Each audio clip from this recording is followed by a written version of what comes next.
جس کا سنت میں کہیں وجود بھی نہیں ہے۔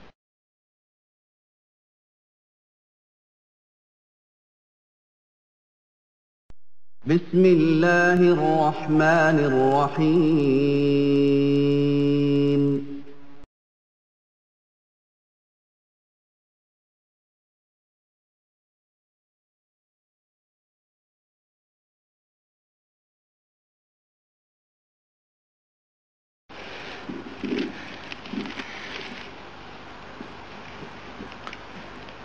السلام علیکم ورحمۃ اللہ وبرکاتہ۔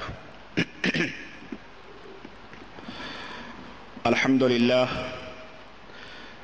نحمده ونستعینه ونستغفره ونؤمن به ونتوکل علیہ ونعوذ باللہ من شرور انفسنا ومن سیئات اعمالنا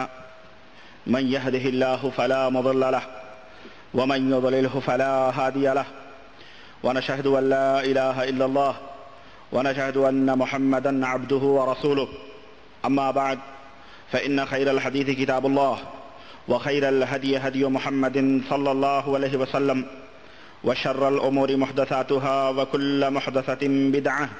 وكل بدعة ضلالة وكل ضلالة في النار.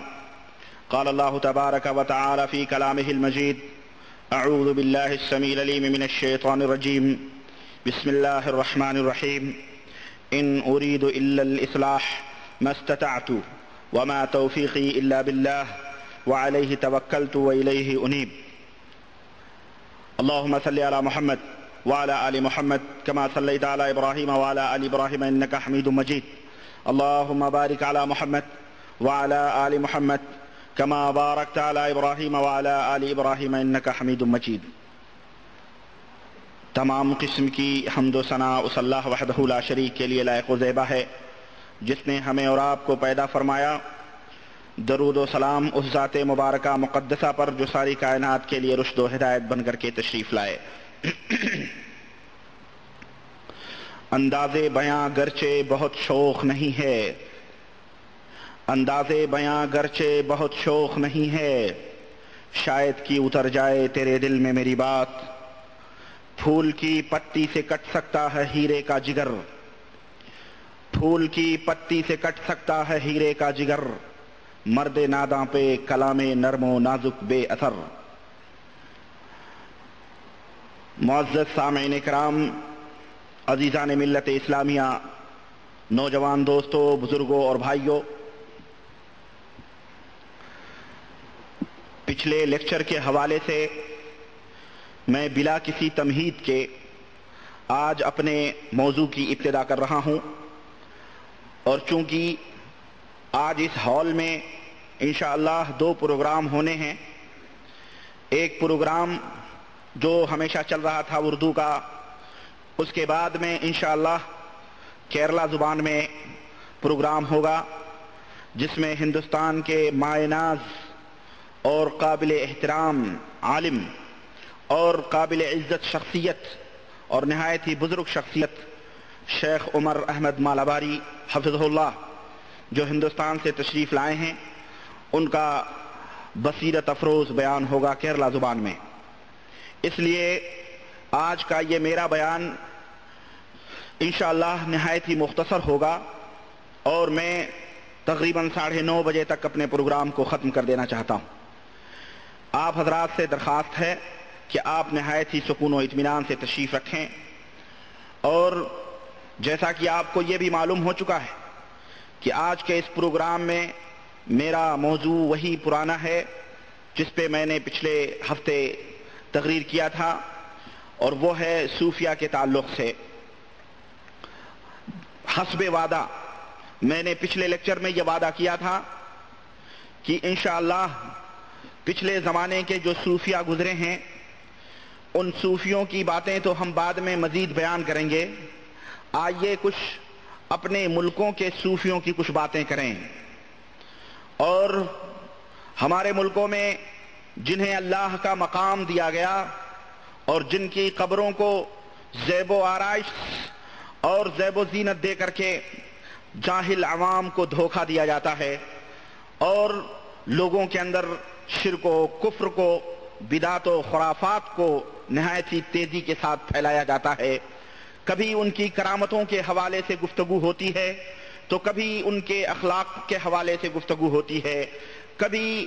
ان کی زندگی کے اوپر روشنی ڈالی جاتی ہے اور عجب العجائب باتیں ان کی زندگی سے متعلق جوڑی جاتی ہیں، کبھی ان کے مزاروں اور ان کی تربتوں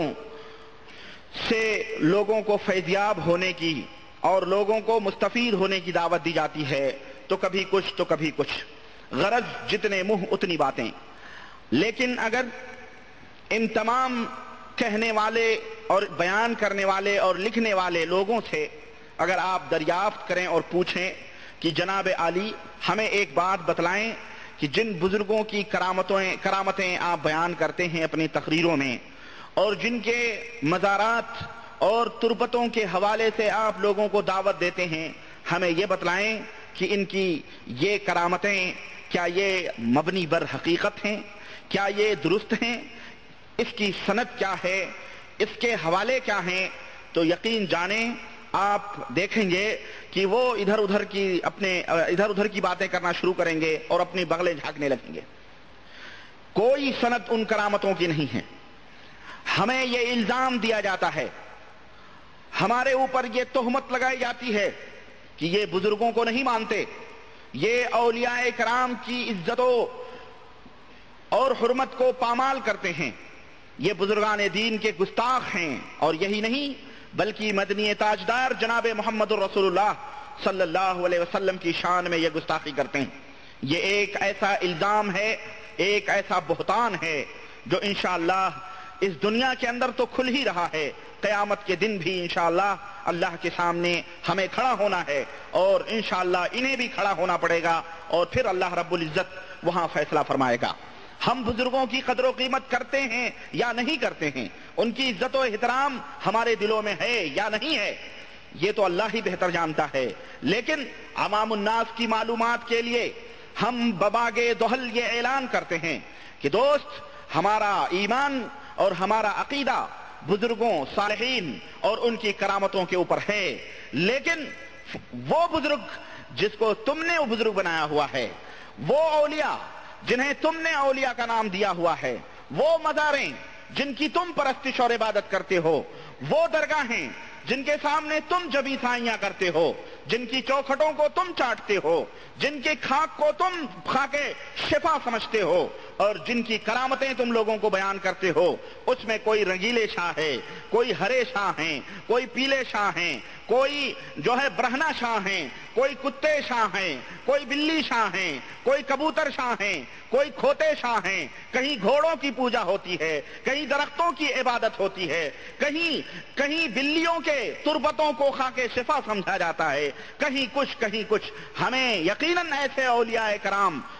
نہ ہم انہیں اولیاء سمجھتے ہیں اور نہ ہی ہم انہیں اولیاء ان کی کرامتوں کے اوپر ایمان اور عقیدہ رکھتے ہیں۔ میں نے آپ حضرات کو بتایا تھا، اور آپ پچھلے لیکچر کے اپنے ذہنوں میں اپنے پچھلے لیکچر کو آپ ذہن میں رکھیں، ہم نے بتلایا تھا کہ اولیاء کرام ان صوفیوں کے نزدیک کون ہوتے ہیں، کن کو اولیاء کرام یہ مانتے ہیں، کون غوث و قطب ہوتا ہے، کون ابدال و اوتاد ہوتا ہے، کون نجبہ ہوتے ہیں، ان کے کیا کام ہیں، ان کی کیا ضرورتیں ہیں، یہ عقیدے ان صوفیوں نے اپنی کتابوں میں بیان کیے ہیں، اور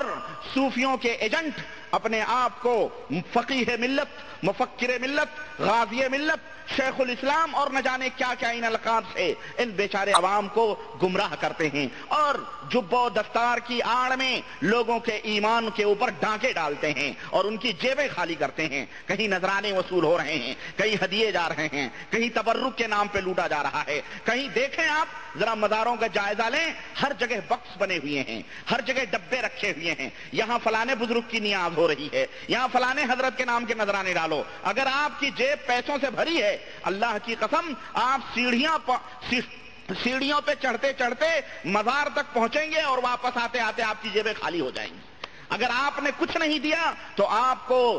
کو بڑی ہی تیکھی نظروں سے یہ مجاور، یہ سجادہ نشین اور یہ اولیاء اللہ کے ڈھونگی بنے ہوئے لوگ ڈھونگ دھتورے کرتے ہیں اور لمبی لمبی داڑھیاں بڑھا کے اور چبے دستار پہن کے اور لوگوں کو گمراہ کرتے ہیں۔ آئیے میں اپنے ملکوں کے صوفیاؤں کا ذکر کروں اور اپنے ملکوں کے ان اولیاء کا ذکر کروں